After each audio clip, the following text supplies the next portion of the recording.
Hey everyone, I'm TM Sparrow, writer and homeschooling mom, and today I'm going to rant about the paranormal tropes that I think are the absolute worst.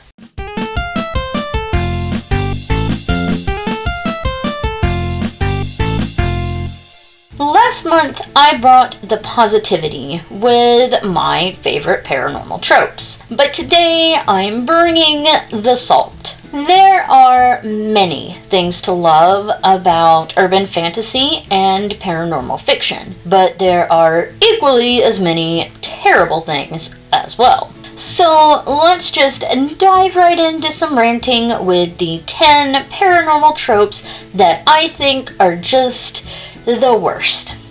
Number 1. Satanic Witches. Yep, and I know some of you are already rolling your eyes at this. But TM, the traditional lore was that witches got their power by making a deal with the devil. Yeah? And there was similar lore about werewolves too, but you don't see us writing about that now, do you? Honestly, I'm just tired of seeing this. It's boring and unoriginal. It may also have something to do with the fact that I know practicing witches, and none of them made a deal with Satan. Yes, there are Satanist witches out there, but there is such a diversity of beliefs. I mean, Wiccans, pagans, atheists, and so on. So much variety. And I know I touched on this in my favorite tropes video when I talked about white witches, but let this be a testament to how much I hate the overabundance of evil satanic witches in fiction. I'm not saying it has to go away forever because it has been done well before. I just think it's time to evolve beyond medieval superstitions in our fiction. 2. The vampire werewolf love triangle. You know, when I started doing these trope videos, I promised myself that I wasn't going to talk about the love triangle, because everyone hates the love triangle, and ranting about it is pretty cliche at this point. But then I went and put a specific one on my least favorite romance tropes list, and now I put one on this list. Whatever. It's my channel and I do what I want. This is another one that I hate because it's just overdone. If we're set on having love triangles, can't we at least be a little more original? It gets so old seeing a female protagonist agonize over whether she's going to choose the walking corpse or angry Chewbacca. There are so many other stories we could be telling. Why does it always come back to this? Let's set aside the fact that polyamory is a thing and a perfectly valid choice for many people. Why does it always have to be a werewolf and a vampire specifically? Why not have one of the options be a human? Imagine the story you could tell if your main character is having to choose between the normal they've always known or life in the supernatural world. That sounds way more interesting to me. 3. The alpha douche. This one. I love the idea of alphas and packs and betas and omegas, but the execution is lacking in a lot of media.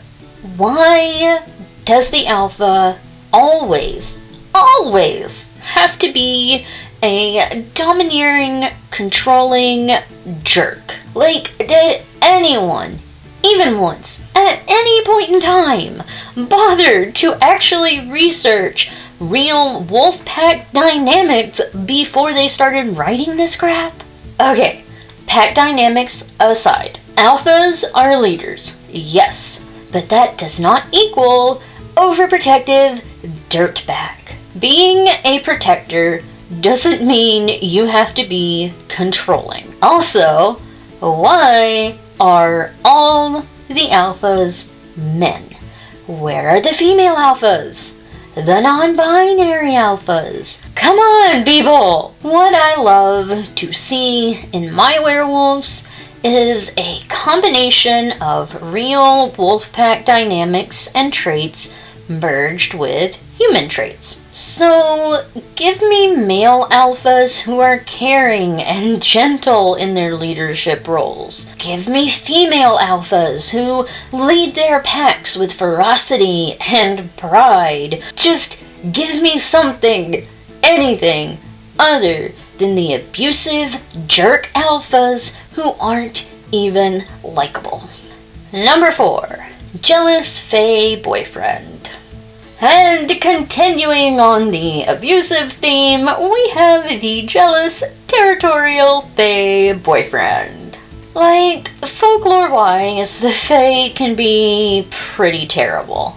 I get it. But that doesn't mean that we should be romanticizing these controlling, jealous, and downright toxic relationships just because there's a sexy Fae involved. Yes, I have a lot of feelings about this because I've been in this kind of relationship and it is not okay. The worst part is, I've seen this the most in YA books. Is anyone stopping to think, even just for 1 second, about what kind of message this is sending our teen girls? Like, I try not to be that pearl-clutching, but what about our children kind of person, but in this case, I think it's valid. And this goes for the alpha douche as well, which I see a lot in adult paranormal fiction. We cannot be sending the message that these kinds of traits and relationships are desirable and okay. Okay. Sorry, this is supposed to be a fun list, not a moralizing rant, so I'm going to stop there. But for the love of God, please just give me more healthy relationships. 5. Mystical pregnancy. Do I really have to explain this one? Because this one gives me all kinds of icky feelings. I mean, if you want to ignore biology and have a ghost pregnancy or something, then that's okay, I guess. But the problem with this trope is that more often than not, the woman is tricked into having sex with a ghost or a demon or whatever, and then somehow winds up becoming pregnant. Or, alternatively, some magical thing happens and the baby just appears in her womb or whatever.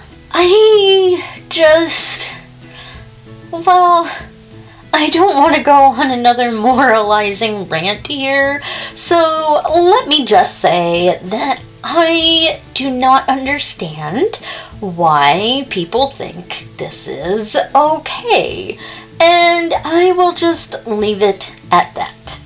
Number 6. Endless resurrections. Okay, back to the fun.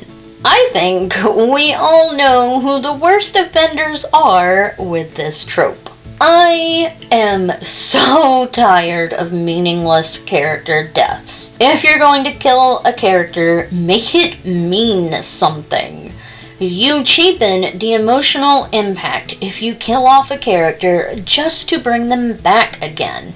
And it gets worse each time that you do it. I'm not crying for you if I know you're coming back eventually anyway. So, let's just not try to kill off the characters we know we can't leave dead, okay? 7. The Supernatural Private Investigator. I know this is probably an unpopular opinion, but I'm okay with that.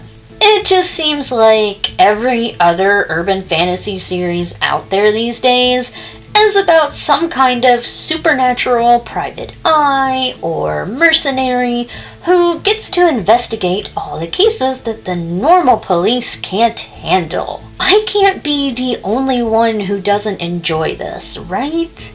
I mean, I guess it can be okay here and there, but does it really have to be everywhere? Aren't there other plot avenues we can explore? I don't know. Maybe I'm too picky. I don't really mind stories about internal policing of the supernatural community, but do they all have to be noir-style plots? 8. Google has all the answers. Sometimes I think that people who use this trope have never had to scour the internet in search of factual information. Like, do a for real Google search for some kind of supernatural lore, and in just the first page, you're going to find at least 5 different sources of conflicting information.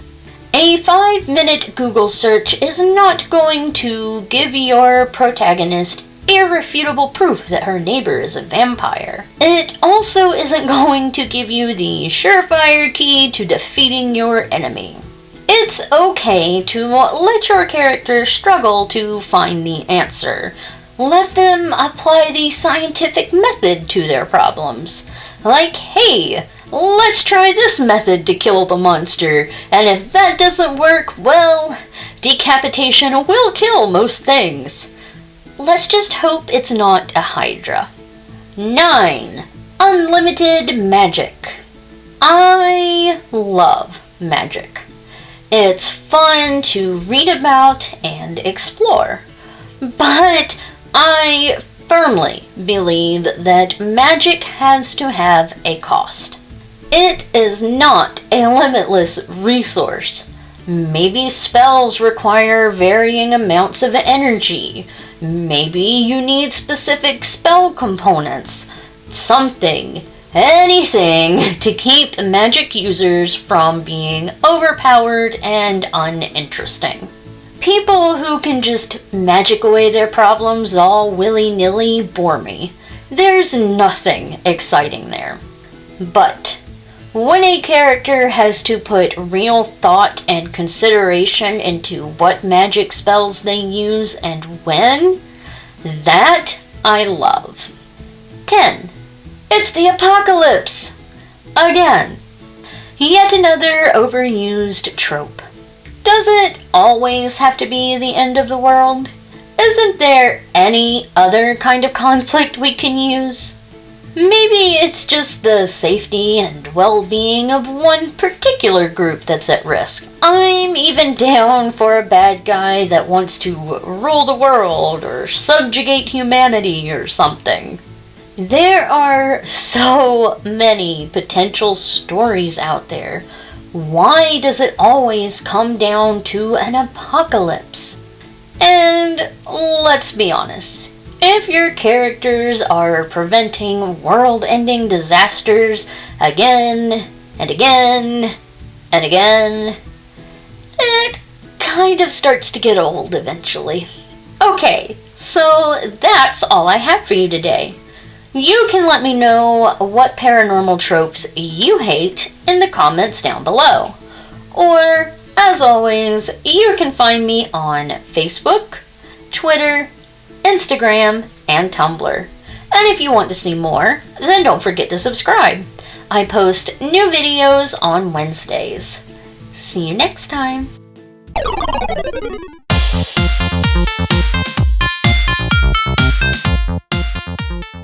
Last month, I brought the positivity with my favorite paranormal tropes. But today,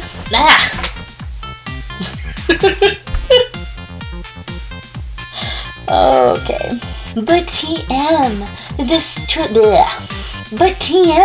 their tradition, gosh, there is such a bleh. And I know, I just feel like we should bleh. It gets so old seeing a female protagonist. Bleh.